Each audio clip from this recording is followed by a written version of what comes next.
Olá, seja muito bem-vindo ao Pod EBD, o seu podcast para a Escola Bíblica Dominical. Com muita alegria, chegamos aqui para mais uma contribuição para o seu estudo da Escola Bíblica. Nesse episódio de hoje, vamos estar comentando sobre a lição de número 10. Eu sou o pastor Kleber Maia. No episódio desta semana, então, trataremos do tema O Avivamento na Vida Pessoal. E aqui comigo hoje o pastor Jeremias Couto, que retorna para trazer a sua importante contribuição para o nosso podcast, que cada dia vem complementar o seu estudo da revista da CPAD. O nosso propósito aqui é expandir um pouco o tema, trazer contribuições para tornar mais rica a sua aula, o seu estudo da semana. Pastor Jeremias, seja bem-vindo, a paz do Senhor, uma alegria tê-lo mais uma vez no Pod EBD. E nesta semana, como dizemos, a coisa virou pessoal, né? Agora vamos falar do avivamento na vida pessoal. Gostei da sua expressão final, virou pessoal. Isso é muito interessante, essa expressão, virou pessoal, porque as questões da vida passam pela pessoalidade. Bastante interessante, mas eu quero cumprimentar aqui os nossos queridos ouvintes do Pod EBD, do nosso podcast já tradicional, clássico. Cumprimentar também os nossos colegas que participam e o nosso mentor, querido Gleibson, e ao pastor Kleber Maia, que está conduzindo nesse período o Pod EBD com muita alegria e participando hoje da lição de número 10, mais uma vez, o avivamento na área pessoal. É um tema bastante interessante, porque eu diria que se não houver avivamento pessoal, só para dar um pitaco muito rápido, se não houver avivamento pessoal, provavelmente o avivamento comunitário, digamos assim, da igreja local e, consequentemente, da igreja de maneira mais elástica, fica um pouco complicado, fica um pouco difícil. Mas estamos aqui, vamos caminhar nos próximos minutos, se Deus quiser. Muito obrigado mais uma vez. Alegria poder estarmos juntos aqui e, como o senhor já fez referência, o pastor Gleibson está dedicado aos seus trabalhos do doutoramento, mas breve estará de volta no comando aqui do Pod EBD. Bom, nesta semana nós vamos questionar e refletir em 3 questões. A primeira delas é: Deus desperta a sua igreja para a oração antes de realizar um avivamento, e qual deve ser a resposta a esta sede por Deus? É importante a gente lembrar que o avivamento, como colocado desde a primeira lição, é uma obra divina. É Deus quem faz o avivamento da sua igreja. O avivamento não é produzido pelo homem, não é simplesmente marcado numa agenda, ninguém combina para fazer um avivamento na próxima semana, porque Deus é quem promove o avivamento. Porém, o que nós podemos ver também é que o Senhor, no intuito de promover, de realizar este avivamento, muitas vezes ele começa despertando pessoas para orar, despertando os crentes para buscar mais a Ele, porque nós só somos despertados realmente para a oração pelo Espírito Santo de Deus. A nossa carne não gosta de orar, nossa carne não gosta de buscar a Deus em sua independência, o seu desejo por independência, que é causado por esse sentimento que o homem tem desde a sua queda. Ele não gosta de dedicar-se a Deus, depender de Deus, mas o Espírito Santo é quem nos conduz para esses momentos de oração. E nós vamos ver que nos grandes avivamentos, Deus despertou jovens, homens, mulheres para orar. Todos nós conhecemos as histórias de como Deus despertou Evan Roberts e um grupo de jovens para orar, como Deus despertou John Wesley e seus amigos no Clube Santo para orar, como Deus despertou irmãs lá nas Ilhas Hébridas para orar, como Deus despertou muitas pessoas nos Estados Unidos para orar e trouxe, então, avivamentos como os despertamentos, inclusive da rua Azusa, que nós tivemos, que foi precedido, né, em alguns meses ou anos, por pessoas orando, buscando a Deus. Então, se nós entendermos que é o Espírito quem nos convida para a oração e não é o homem simplesmente quem desperta para isso, a leitura que temos nesta semana do Salmo 63, onde o salmista diz que vai buscar a Deus de madrugada, que tem sede de Deus, essa não é a iniciativa desse processo, ou seja, não foi ele que começou isso, mas é o Senhor Deus que despertava aí Davi, o autor desse salmo, para buscar a ele, para clamar ao Senhor. Esta sede por Deus, que é geralmente o tipo da oração que precede os avivamentos, porque nós temos orações que, na verdade, buscam por bênçãos, buscam por resultados, buscam por Deus realizar milagres, livramentos. Isso não está errado, porque nós vamos ver também muitos salmos onde o salmista clama a Deus pedindo estas coisas. Mas nesse caso aqui, o que ele diz é de uma sede de Deus, né? Um desejo por mais do Senhor, não por ver Deus agindo em sua providência, mas Deus agindo na sua aproximação ou revelação mais próxima ao salmista. E esse tipo de busca, não é, de caminhar para conhecer a Deus, que é feito na oração e também por meio da palavra, é o que nós podemos entender como essa sede, esse desejo por mais de Deus, que não será satisfeito apenas com bênçãos, com provisão, com milagres, mas será satisfeito muito mais com revelação, com presença, com o sentimento da glória de Deus. E dessa maneira, então, a gente precisa entender que é Deus quem deseja essa aproximação e desperta antes que o crente deseje também isso e busque. E aí nós vamos poder, então, entender que o avivamento pessoal é algo que Deus vai fazer antes que o avivamento coletivo, comunitário aconteça, porque sempre alguém foi despertado para ser o instrumento, inclusive para pedir a Deus pelo avivamento, para buscar a Deus. E eu creio que se nós olharmos assim, não vamos então jamais cair nessa ideia de que nós vamos despertar Deus, nós vamos provocar um avivamento, Deus terá que responder porque nós é que sentimos a necessidade e tomamos a iniciativa de buscá-lo para que haja um avivamento, como se o interessado no avivamento fosse o homem, primeiramente, e não Deus, que de fato é quem tem o maior interesse em revelar-se e em despertar o homem para aproximar-se mais dele. Essa questão, pastor Jeremias, é algo que eu vejo como muito necessário, o entendimento correto, para que alguém não se rotule de despertador de Deus, de provocador de avivamentos, que nós vamos ver, inclusive vimos recentemente aí, é que o avivamento não é uma coisa que inicia com o homem, não é de iniciativa humana, mas Deus é quem faz isso, e mesmo o avivamento pessoal é o Senhor quem nos dá essa sede. Agora, nós precisamos ter uma resposta a essa sede de Deus. Como o senhor vê essa questão? Sim, pastor Kleber, muito interessante alguns pontos que o senhor levantou na sua primeira participação, e entre eles a questão da origem do avivamento.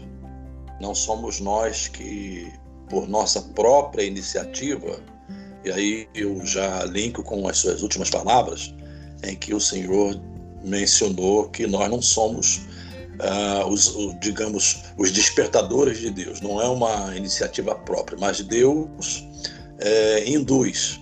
Deus trabalha o nosso coração, Deus desperta, Deus age, e o irmão mencionou muito bem a questão da carne. Quando a gente lê em Gálatas capítulo 5 sobre as obras da carne, é interessante que nós não encontramos nada que preste. Não existe só uma qualidade que a gente possa dizer, não, essa qualidade é positiva. A descrição que Paulo faz é uma descrição totalmente negativa das obras da carne. Então, na carne, o nosso desejo é dormir mais, o nosso desejo é protelar a leitura bíblica, o nosso desejo é protelar, eventualmente até a frequência aos cultos, porque temos outros compromissos, outras prioridades. E à medida em que vamos protelando, nós vamos ficando ressequidos. E, eventualmente, o Senhor vem e nos desperta de alguma forma para que nós possamos entender que uma vida dessa maneira não é uma vida produtiva e que agrade a Deus, inclusive não é produtiva para nós mesmos como cristãos. Então é bastante interessante essa abordagem que o irmão faz, né, nessa primeira questão que foi levantada. E eu me reporto aqui, inclusive, ao próprio verso que o irmão mencionou, o primeiro verso do Salmo de número 63, uma expressão que Davi usa no verso 1, quando ele diz: ó Deus, tu és o meu Deus, de madrugada te buscarei, a minha alma tem sede de ti. E essa última parte aqui, que é muito interessante: a minha carne te deseja muito em uma terra seca e cansada, onde não há água. Eu imagino que Davi esteja pensando, quando usa essa figura, esteja pensando nos desertos de Israel, principalmente o deserto de Negueb, que é um deserto árido, com chuvas raras, mas quando essas chuvas caem, elas são armazenadas em cavernas e, eventualmente, essas cavernas se rompem e as águas correm aos borbotões naquela região. Pode ser que ele estivesse pensando nisso, mas o detalhe que me chama a atenção é a expressão terra seca e cansada. Ou seja, era uma terra que precisava de vida, era uma terra que precisava de ser, digamos, revitalizada, porque uma terra seca e cansada não produz. Uma terra seca e cansada não tem condições em si mesma de produzir frutos, digamos assim, né? Então, trazendo isso para a realidade de hoje, o avivamento é exatamente isso. Ele tem essa finalidade de revitalizar. Estamos falando, então, de uma situação de seca, de deserto, de sequidão, de estio e outras expressões que o salmista usa muito. E isso quer dizer o seguinte, no meu entendimento: quer dizer que a igreja saiu do seu normal. O que é o normal para a igreja? O normal para a igreja é que ela tenha uma vida santa, uma vida piedosa, que os crentes sejam piedosos, que os crentes tenham o desejo de Deus, claro, não pela carne, mas pelo Espírito que opera neles, que eles tenham o desejo de Deus, que se aprofundem na busca de Deus, na oração, na leitura bíblica, no devocional, na assimilação dos princípios que a Bíblia estabelece para a vida pessoal, para a vida do dia a dia, mas há um processo de sequidão. Esse processo de sequidão acaba, digamos, abarcando a comunidade local e até de forma muito mais elástica, né? E fica essa sequidão, né? Fica essa sequidão que não produz, não tem vida, e aí é que surge o desejo de Davi. E que aí entra também o que o irmão bem mencionou, né? Deus desperta pessoas. A história mostra isso. O senhor já mencionou, não vou citar, mas Deus desperta pessoas em horas como essa, como a gente vive, né? Há pessoas despertadas por Deus, né, que estão orando, que estão buscando, que estão pedindo, né, que sentem sede. Essa expressão é muito forte, sede de Deus, porque sede, fome e sede são duas coisas essenciais para o ser humano, né? Comer e beber. E quando você tem sede ou quando você tem fome, e chega num estágio que o corpo começa a sentir a necessidade da água, é um estágio, digamos, quase que de calamidade. Quase de calamidade, você quer se alimentar. E aí corre o risco até de se alimentar de coisas que não são nutritivas, né? Então, ter sede. Sede por quê? Porque a terra está em sequidão. Então, eu tenho sede, eu quero mais de Deus. Eu tenho certeza que Deus desperta, né, pessoas assim para serem instrumentos para o avivamento. Tivemos esse caso de Asbury e, claro, a gente espera que os resultados permaneçam, mas foi um caso espontâneo, né? Lá naquela universidade, no Kentucky, foi um caso espontâneo e que durou quase 2 semanas, né? E eu creio que dali vão sair pessoas despertadas e que vão até produzir mudanças nas suas realidades. E é interessante, pastor, que eu li de algumas igrejas, né, muito rapidamente para terminar, que já perceberam alguma mudança. Elas são assim, digamos, com aquela velha frase, né, caldo de galinha e prudência não fazem mal a ninguém, mas elas são assim já sentindo uma certa mudança, um certo rebuliço, entre aspas, né? Depois desse avivamento lá em Asbury. Então eu creio que é isso que Deus faz, né? No momento, ainda mais como nós estamos vivendo hoje, né? No mundo, eu creio que Deus levanta essas pessoas, sim, para serem instrumentos para trazer o avivamento. É verdade, eu creio assim também. É interessante lembrar o Salmo 27, verso 8, quando o salmista diz: quando tu disseste, buscai o meu rosto, o meu coração te disse a ti, o teu rosto, Senhor, buscarei. E ali fica muito claro que a iniciativa pela busca é de Deus. Deus é que clama, chama, Deus é que desperta, e aí o nosso coração responde a Ele, né? Essa sede, então, é gerada por Deus para que nós busquemos a Ele. E agora, para saciar esta sede, nós somos despertados para orar mais, ler mais, buscar mais ao Senhor.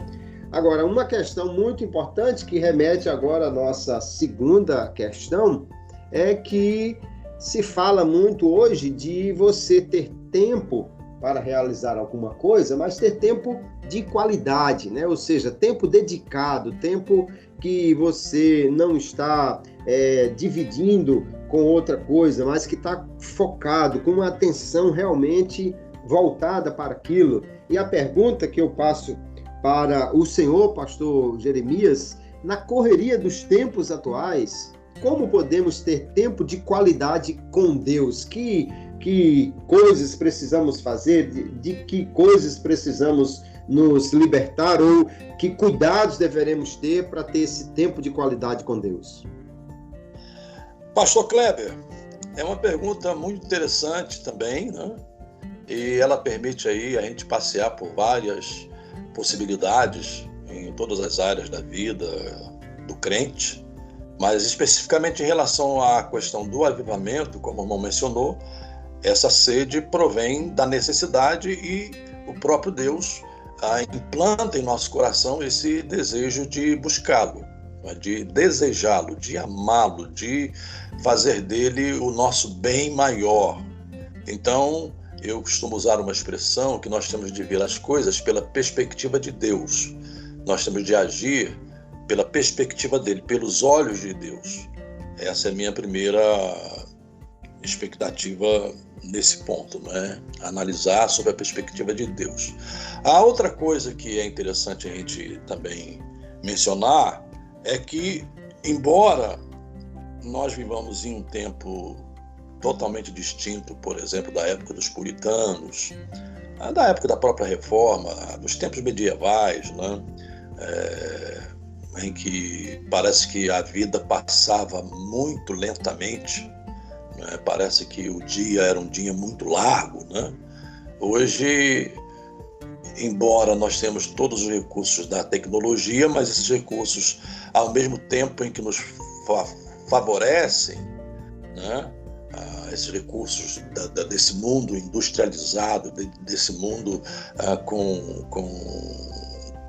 opções de toda a sorte que você pode otimizar o tempo, você pode, coisas que você demorava às vezes 2, 3 dias para fazer, hoje você faz em 5 minutos, 4 minutos, 10 minutos, por exemplo, uma transação bancária, né? Um envio de correspondência, você usa o sistema de e-mail, né? E tudo é facilitado, mas ao mesmo tempo que tudo é facilitado, surgem novas necessidades, entre aspas, né? Então você vai se assoberbando de tantas coisas que no fim do dia, também, deixe-me colocar entre aspas, parece que você não tem tempo para Deus. E aí esse é um erro de perspectiva, né? Nós temos de viver sob a perspectiva de Deus e agir sob a perspectiva de Deus de tal maneira que os nossos atos durante o dia sejam atos praticados sob a perspectiva de Deus. Isso é uma forma de avivamento também, né? O que eu faço glorifica a Deus? As minhas ações, elas têm como fim último glorificar a Deus ou tem como primeiro princípio glorificar a Deus?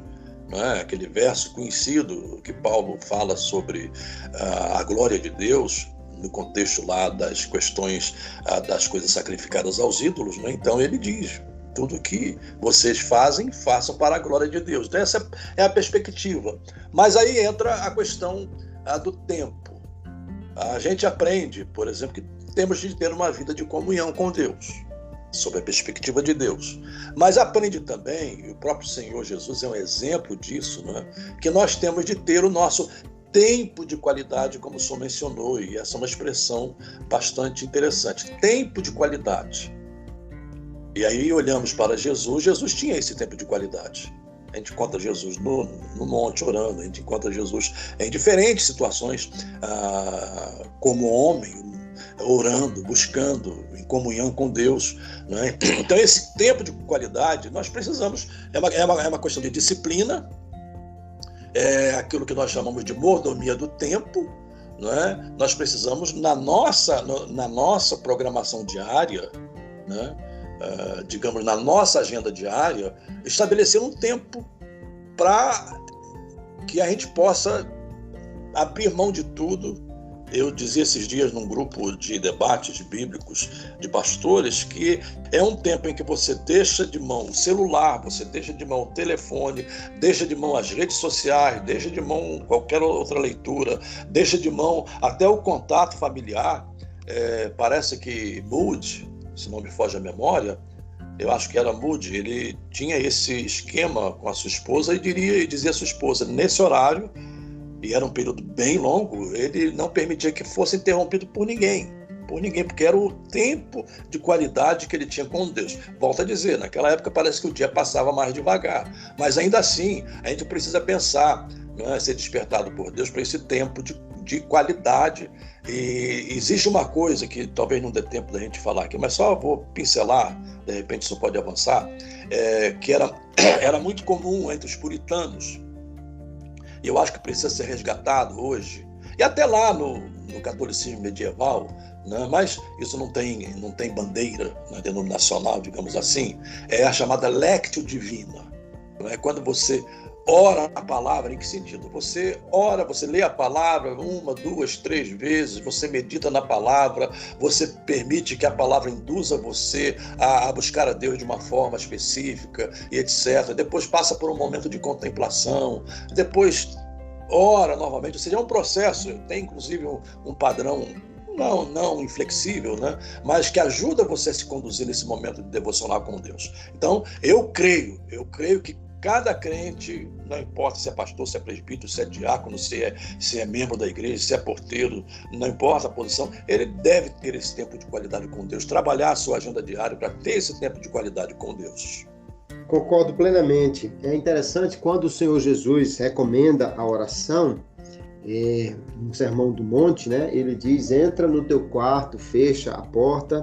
Lógico que o Senhor estava ali em primeira mão fazendo um contraste com as orações públicas dos fariseus que oravam em busca de serem vistos pelos homens, como fica claro no texto. Mas o entrar no quarto e fechar a porta também tem o sentido de criar aquela privacidade, né? Aquele tempo exclusivo para Deus, que é muito importante. E uma outra questão que toca bastante na vida dos crentes, especialmente os mais ativos na obra, é que o fato de a gente estar muito tempo dedicado a fazer algo para Deus, envolvido na obra de Deus, não quer dizer que a gente realmente tenha tempo de qualidade com Deus, né? Alguém pode estar tão ocupado na obra que não tem tempo para Deus, ou seja, ele está muito mais voltado para os aspectos comunitários da sua fé do que esse aspecto particular, devocional, de que a nossa lição dessa semana trata, né, de buscar a Deus nesse âmbito pessoal, de aproximar-se de Deus. Eu acho interessante que o Senhor Jesus, ele tinha um tempo que ele conhecia bem, qual seria, né, 3 anos e meses para cumprir a sua missão, mas nós vamos ver que nesse período curto, né, se alguém dissesse, olha, você vai fazer toda essa obra aqui e tem apenas esse tempo, talvez a gente saísse feito loucos, né, fazendo todo tipo de atividade.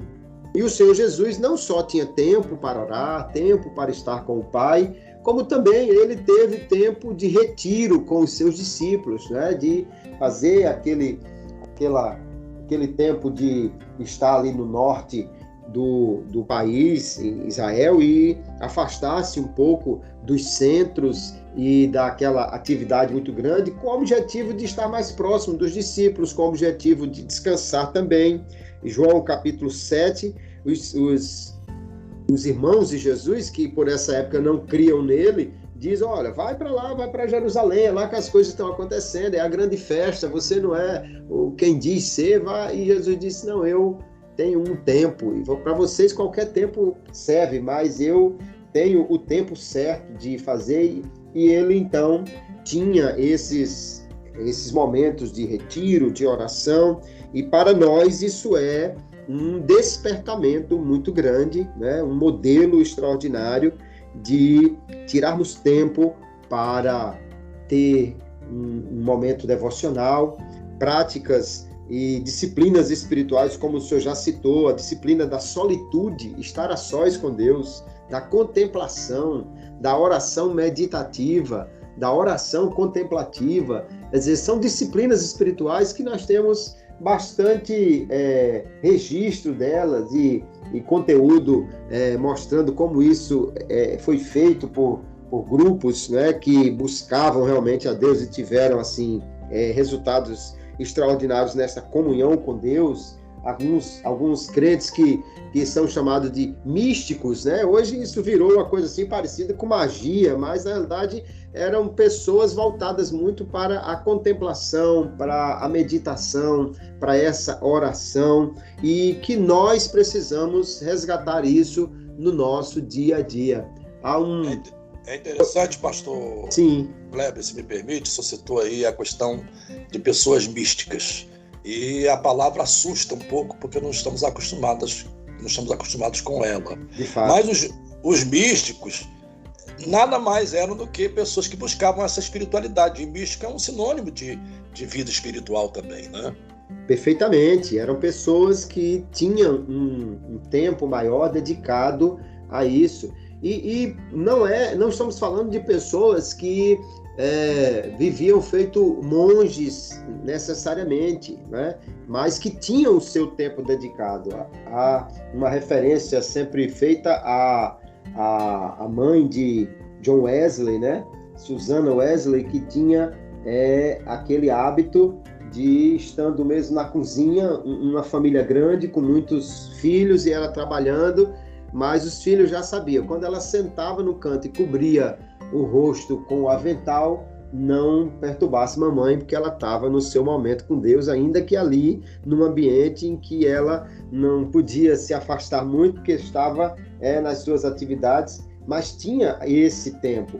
Hoje eu vejo muitas pessoas que estão tão conectadas com as redes sociais que não conseguem se desligar realmente por um tempo, minutos que seja, meia hora, para dedicar-se exclusivamente a orar, buscar a Deus ou ter esse tempo de qualidade com Deus. Mas se nós, de fato, queremos ter uma busca maior, uma aproximação maior, um avivamento em nível pessoal e comunitário, nós precisamos ter um tempo de qualidade melhor e maior com Deus para que estas coisas possam, de fato, serem vivas, né, na nossa realidade, na nossa correria do dia a dia. Não apenas cumprir um ritual rápido. Eu já li o meu texto aqui no celular rapidinho e já fiz aqui a minha oração rápida e lógico que nós podemos orar caminhando, por exemplo, fazendo uma caminhada e com a mente voltada para Deus, mas quando temos um foco maior, aí nós de fato temos um tempo dedicado e que certamente produzirá resultados mais concretos na nossa vida. Não é que vamos mover Deus mais, vamos nos mover para mais perto de Deus, e essa é a grande questão. Inclusive, o pastor Kleber, o senhor mencionou a questão da leitura bíblica, e eu quero fazer aqui uma menção rápida, né? Hoje existe muito essa questão de competir para ler a Bíblia toda durante um ano. Eu acho interessante que a pessoa se programe, se discipline, que leia a Bíblia toda durante um ano, mas às vezes eu vejo a coisa num nível de competição. Eu li a Bíblia toda já 10 vezes, eu li a Bíblia toda 20 vezes, eu li a Bíblia toda 30 vezes. E até perguntaram a Russell Shedd, ele disse, olha, eu não vou comentar quantas vezes eu li a Bíblia, até por uma questão, para não parecer arrogância, né? Sim. Então, é interessante ler, sim, mas a minha grande pergunta, e entra naquela questão do tempo de qualidade, é a qualidade da nossa leitura. Que leitura estamos fazendo? É uma leitura meramente para dizer, olha, hoje eu li 4 capítulos, amanhã eu li 4 capítulos. Ou seja, nós não podemos ler a Bíblia só por ler, né? Nós precisamos ter o hábito de lê-la para alimentar a nossa vida, alimentar a nossa fé, alimentar a nossa confiança. Isso só se faz com essa leitura, digamos, você pode levar até mais do que um ano, mas é uma leitura detida, é uma leitura em que você permite que a Bíblia, a palavra, induza em você as verdades que você precisa aplicar na sua vida. Então, muito interessante também pensar nesse ponto como uma ferramenta para o avivamento pessoal. Perfeitamente. Não pode ser, vou me livrar da leitura de hoje, né? Vou zerar a minha cronologia de hoje, assim, já para não perder a sequência cronológica de leitura. Não, a leitura realmente precisa ser como alguém que vai conversar com Deus, né, e ouvir Deus falando com ele. Imagine o marido de olho no relógio e dizendo, não, pronto, mulher, já gastei meus 20 minutos hoje com você, não preciso mais falar nada com você, que o meu tempo com você hoje era só esses 20 minutos. Pois é. Ela não vai gostar nem um pouco disso. E com Deus, esse relacionamento também precisa ser de uma forma muito mais viva, né? Muito mais de interesse, de aproximação, e não apenas de cobrir um conteúdo de leitura ou um tempo de oração. Bem, a nossa terceira questão está seguindo também aqui a direção que a nossa revista nos dá, mas eu gostaria de refletir sobre a importância da família na nossa vida devocional, na nossa vida cristã, para ter até mesmo um ambiente favorável à busca por Deus. Quando Jesus diz para orarmos, entrar no quarto e fechar a porta, obviamente nós só poderemos pensar em fazer algo assim se tivermos na nossa casa um ambiente favorável, né? O senhor falou bem do tempo que Moody dizia à sua família, esse tempo é reservado aqui para Deus, ou a Susana Wesley, que já orientava os meninos, Se mamãe tiver com o rosto coberto ali no canto, não vá falar com ela, não vá interrompê-la, porque ela está com Deus. E eu vejo isso como algo muito importante, que a nossa casa, ela seja uma casa onde há lugar e tempo para se buscar a Deus. Ficou bastante famoso depois do filme O Quarto de Guerra, né? Aquele lugar ali onde alguém reserva realmente um ponto da casa para orar, para meditar nas Escrituras. Eu acho isso algo muito importante. Às vezes as casas têm salas grandes para a TV e lugar nenhum onde se possa ter uma leitura bíblica com calma, uma oração com qualidade, especialmente em lugares quentes, né? Precisa um lugar arejado, onde você possa orar e ler melhor. E além dessa questão da família ter esse tempo, não somente para o pai, mas para toda a família, né? Os filhos também serem acostumados a ter esse tempo de oração, a própria família fazer o culto doméstico. Mas também eu reflito sobre a importância da família em ter um clima de buscar a Deus, um clima de piedade na família. Porque se alguém em sua casa não tem paz, não tem um convívio harmonioso, aí fica difícil na sua casa você buscar a Deus se há contenda, se há todo tipo de desavença.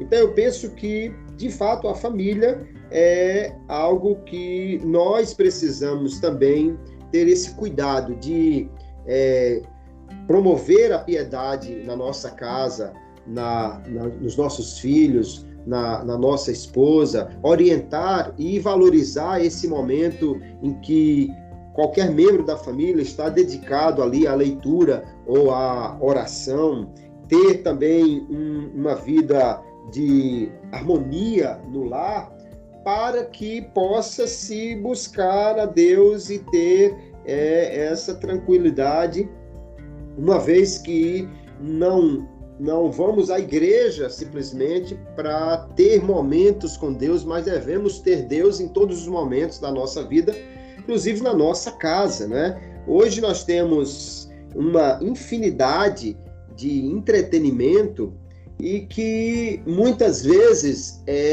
a família se reúne ali para ver séries, filmes, muitas vezes equipa uma sala com poltronas muito confortáveis, TV, som de qualidade, e nessa mesma família não se desenvolve uma espiritualidade no lar, e isso eu creio que é um dos problemas que a vida moderna pode trazer como obstáculo a esse avivamento pessoal. Eu vi recentemente, para encerrar a minha fala, eu quero ouvir a sua contribuição, pastor. Eu vi uma pessoa evangélica colocando aquela consulta, né? aquele post que se faz perguntas buscando interação nas redes sociais, e ela colocava que a família reunida para assistir um filme ou uma série era uma das melhores formas de ter a família junta, próxima, e pedia a interação das pessoas. Qual é a sua forma ideal de reunir a família? E eu coloquei lá, olha, esse momento aí da família estar junta e assistir alguma coisa é interessante, mas que tal a família estar junta para orar? Que tal a família estar junta para fazer um culto doméstico? Eu acho que a família que ora unida, vence unida, melhor do que a família que assiste Netflix unida, porque tem uma piedade familiar sendo desenvolvida ali, que será muito importante. Como o senhor vê essa importância da família e como nós, no nosso lar, devemos ter esses cuidados, pastor Jeremias? É interessante a sua observação quanto à oração do Pai Nosso, ali no Sermão do Monte, quando Jesus diz para entrar no seu quarto de forma privada. E eu entendo que é um padrão quando Jesus estabelece esse modelo, é um padrão. Agora, também entendo, o senhor mencionou, por exemplo, agora há pouco, a questão de casas onde se constrói aquele ambiente para assistir os filmes, etc., de maneira confortável, né? Se as pessoas se preocupam para o bem da carne, digamos assim, né, em fazer dessa forma, por que também não se preocupar em fazer mais em relação à vida de comunhão com Deus, né? Pensar primeiro em um espaço que seja, digamos, acessível. A mãe de John Wesley punha um avental no rosto, já o Moody entrava no seu quarto. Então tem várias formas, né, de você tentar cumprir com o padrão que Deus estabeleceu. Eu até costumo dizer, pastor Kleber, que o fato de você não ter um quarto ou não ter um ambiente próprio, por uma série de razões, né, isso não impede de você fazer isso. Você hoje tem nas cidades, por onde você vai, tem lugares, digamos, aprazíveis, tem parques, lá em Teresópolis nós temos o Parque Nacional da Serra dos Órgãos, que você pode buscar um lugar bem isolado, você pode levar uma Bíblia, você pode levar o seu smartphone para ouvir ali canções, hinos, etc., né? Ou seja, as possibilidades, elas são criadas desde que nós desejemos. Você tem desejo, então você cria as possibilidades de você fazer isso, né? E a outra coisa que o irmão mencionou, também muito interessante em relação à família, eu me lembro aqui, por exemplo, que uma das ordenanças que foi dada através da lei no Pentateuco é que as casas, quando fossem construídas, elas deveriam ter parapeito. Parapeito é aquela murada que se faz em cima da laje para evitar que se caia da laje, usando um modelo atual, para evitar que se caia da laje no chão e haja sangue, ou seja, haja morte, né? Então, a expressão parapeito, ela pode figurar, pode configurar, pode ilustrar esse papel de proteção que os pais precisam criar em casa e também de um amor acendrado, de um amor por Deus, de um amor pela palavra. E aí eu não tenho como fugir, pastor, daquela realidade em que Moisés, lá no capítulo 6 de Deuteronômio, quando ele, naquele livro, dá aquelas últimas instruções àquela geração que vai entrar na Terra Prometida, eu não tenho como fugir daquele, digamos, daquele padrão. Quando ele diz, olha, é ensinar em casa, assentado, andando, deitado, dormindo, levantando, ou seja, criar uma atmosfera em casa, né? Acho que a palavra atmosfera caberia bem aqui, criar uma atmosfera em casa que seja uma atmosfera, digamos, que você sinta que Deus é uma realidade naquele lar. Você sinta que a presença de Deus, a busca de Deus, o interesse por Deus, o desejo de que Deus seja o centro, é uma realidade naquele lar. Claro, como o irmão mencionou, estamos mencionando, é o Espírito Santo que faz isso em nós. Mas aí eu entro por outro lado, né? O Espírito Santo insiste em fazer isso. Muitas vezes somos nós que não damos ouvidos, nós que nos tornamos insensíveis, nós que não abrimos o nosso coração. Então nós temos que no meio de tantas vozes, né?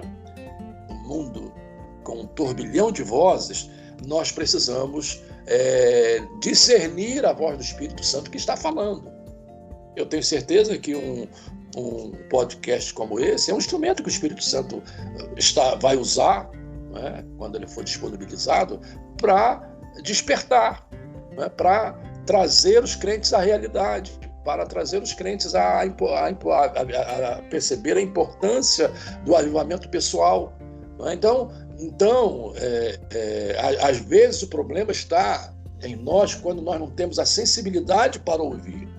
E aí eu me reporto também às 7 cartas às igrejas da Ásia, né? Todas elas terminam com aquela expressão: quem tem ouvidos, ouça o que o Espírito diz a igreja. Todas terminam com essa expressão. Em todas elas aparece essa expressão.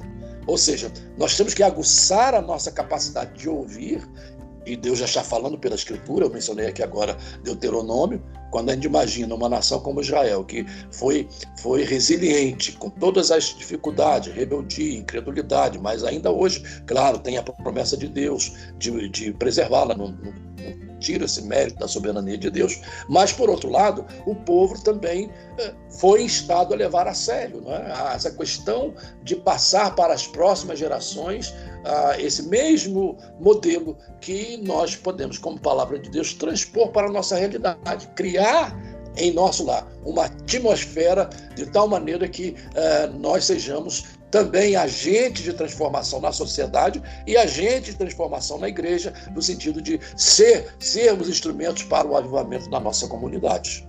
Perfeitamente. E eu vejo assim, é muito difícil alguém querer fazer seus filhos entender que Deus é importante se na sua casa não tiver uma valorização importante de Deus e apenas na igreja ou em outros lugares.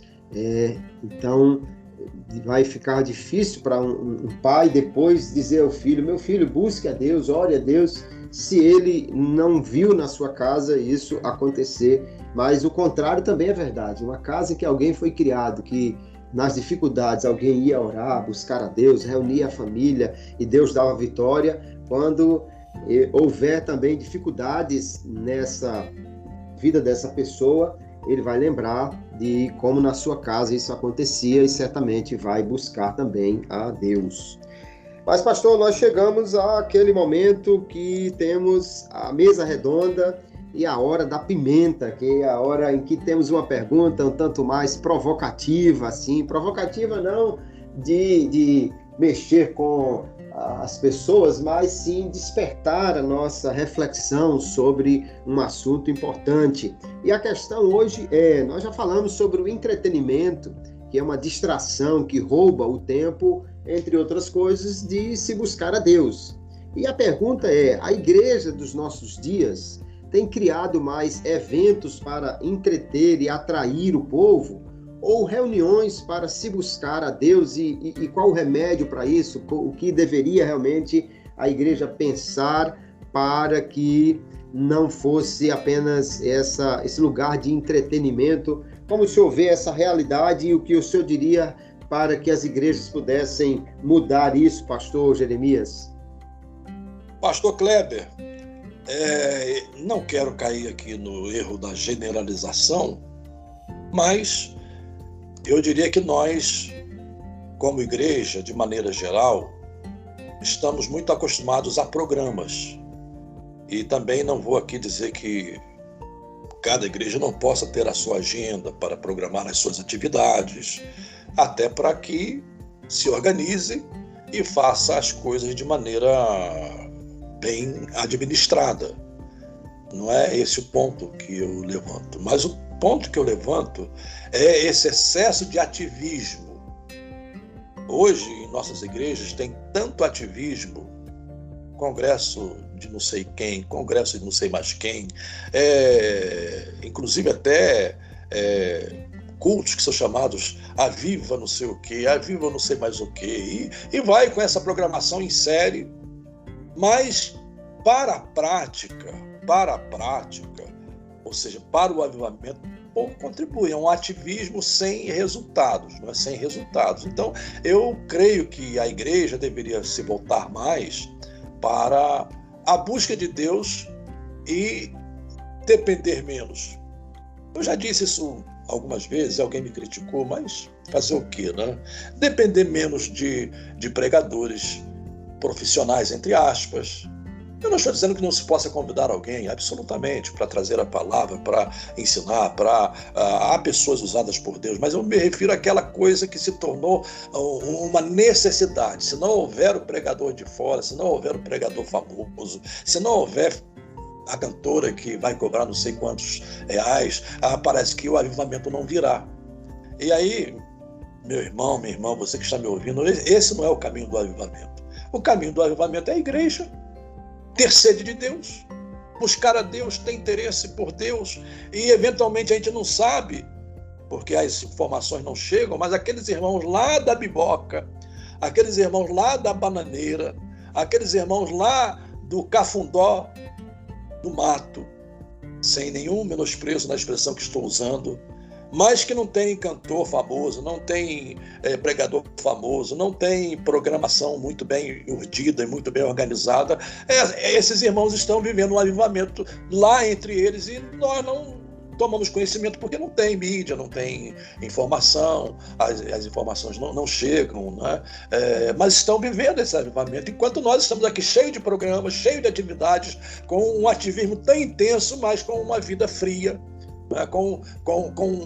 Digamos, sem resultados permanentes, né? Claro que eu estou falando da igreja como um todo, né? Embora seja redundância falar isso, mas estou falando da igreja e não da vida pessoal. Na vida pessoal você tem crentes avivados, não tem dúvida nenhuma, né? Avivados que estão até desejosos e buscando esse avivamento numa terra de sequidão. Mas ativismo não é, esse é o ponto. Ativismo não é sinônimo de avivamento. Sinônimo de avivamento é quando a igreja tem sede, quando a igreja busca, a igreja tem interesse. O culto de ensino, o crente vai fará o maior esforço para estar presente. Na escola dominical, o crente fará o maior esforço para estar presente na escola dominical. Aqueles que têm a responsabilidade de compartilhar o pão, ou seja, a palavra, são pessoas que se interessam pela palavra, buscam a palavra, estudam a palavra e sabem que vão trazer um alimento fresco do céu, para usar essa expressão, né? Porque eles agem dessa forma e você sabe que pode ir nesse culto porque a palavra vai ser exposta. Então, isso é o que a igreja precisa. E, eventualmente, claro, vem um pregador, vem um visitante, vem alguém de fora, sem problema, mas a igreja não pode viver disso e usar isso como muleta, né? Usar isso como um instrumento para produzir o avivamento. Não, não é por aí. É o interesse e a busca de Deus, porque Deus é quem preenche todas as necessidades do nosso coração. Verdade, concordo plenamente, pastor. Eu vejo muitas igrejas que são extremamente organizadas e não tenho nada contra isso, muito pelo contrário. Igrejas que têm programas, como o senhor citou, e eventos muito bem criados. Mas o problema é quando, às vezes, a função desses programas e eventos é muito mais reter os visitantes e frequentadores, fazê-los voltar, fazê-los se sentir bem para poder voltar à igreja. E, no entanto, vou usar o mesmo verbo aqui, mas obviamente que é preciso entender o que eu quero dizer. Em vez de reter os visitantes, não há aquele interesse em reter Deus, né? No sentido não que a gente possa realmente prender Deus, mas fazer do culto algo que realmente se volte para Deus. E levar as pessoas também a ter esse mesmo interesse. Não ir à igreja porque a igreja é legal, porque eu me sinto bem, porque eu ganho em ir para a igreja em termos de bênçãos ou de algo que me agrada, mas eu vou à igreja para agradar a Deus com o meu culto, levar a Deus a minha oração. E aí é um ponto que eu vejo que muitas igrejas têm assim, uma programação para crianças, adolescentes, jovens, programas para as mulheres, programas para os singles, para os da melhor idade, e que muitas vezes esses programas, eles têm uma atividade de lazer, tem uma atividade que envolve o pessoal, gincanas, retiros, palestras, mas que pouco tempo tem para a oração, para se buscar a Deus, e isso é um problema no meu ponto de vista, porque se nós acostumarmos as pessoas a ir à igreja somente para ter essa atividade toda, mas não incentivarem, não orientarem, e a igreja não ser um lugar onde as pessoas são levadas a orar mais e buscar a Deus, então essa prática vai ficar muito reduzida na vida pessoal, e nós estamos tratando aqui exatamente de ter essas atividades na vida pessoal para que haja um despertamento, ou respondendo ao despertamento de Deus, para que haja essa aproximação maior de Deus. E eu penso, então, que a igreja precisa, em muitos lugares, rever seus programas ou o objetivo deles, né, para que possa realmente buscar mais a Deus e ter um incentivo maior para isso com seus membros. Mas, querido pastor, nós já chegamos ao final aqui do nosso podcast de hoje, né? Passou rápido, o assunto é muito interessante e empolgante. Esperamos que possamos trazer contribuição aí para os professores e alunos das classes da EBD quanto a essa lição do próximo domingo, a lição de número 10 desse primeiro trimestre de 2023. Eu quero aqui agradecer de coração a sua participação, pastor Jeremias, essa disponibilidade de servir a igreja através desse instrumento aqui que é o podcast, como sempre, trazer uma excelente contribuição e deixar aqui o espaço para as suas considerações finais antes que possamos encerrar o episódio desta semana. Pastor Kleber, pastor Gleibson, que certamente vai ainda ouvir o podcast até para editá-lo. Muito obrigado mais uma vez pela oportunidade de participar neste trimestre, né? E contribuir. E, da minha parte, sentir esse desejo cada vez mais profundo, né, de Deus, da presença de Deus ser o meu bem maior, né, de eu desejá-lo acima de todas as coisas, não como aquele slogan que se usa aí, mas no sentido prático mesmo da vida, né, que Deus tenha sentido para mim, que Deus tenha sentido para você, porque essa é a porta para o avivamento. O significado de Deus, a importância de Deus, a busca de Deus, como o salmista. Eu não quero fugir do texto quando ele diz: a minha alma tem sede, né? Sede numa terra seca, numa terra sem água, né? Imagina uma terra sem água. A água é um elemento básico para a vida, né? Então, nós precisamos ouvir aquela palavra do Senhor Jesus que diz, né? Quem tem sede, venha a mim e beba. Ele é a fonte, né? Ele é a fonte que faz brotar uma cachoeira em nosso coração, que nos faz saltar para a vida eterna. Esse é o desejo do meu coração, é a minha oração para você que me ouve e também para a minha vida pessoal. Amém. Aos nossos queridos ouvintes do Pod EBD, muito obrigado por nos ouvir a cada semana. Vou pedir a você que compartilhe, coloque aí nos seus grupos de comunhão com os irmãos, com seus colegas de trabalho, com professores da EBD, para que outras pessoas possam ser também alcançadas, para que esse trabalho possa ter um alcance maior e vidas possam ser beneficiadas por tudo que aqui foi compartilhado sobre essas lições da EBD. Um grande abraço a todos e eu me despeço de todos aqui na paz do Senhor.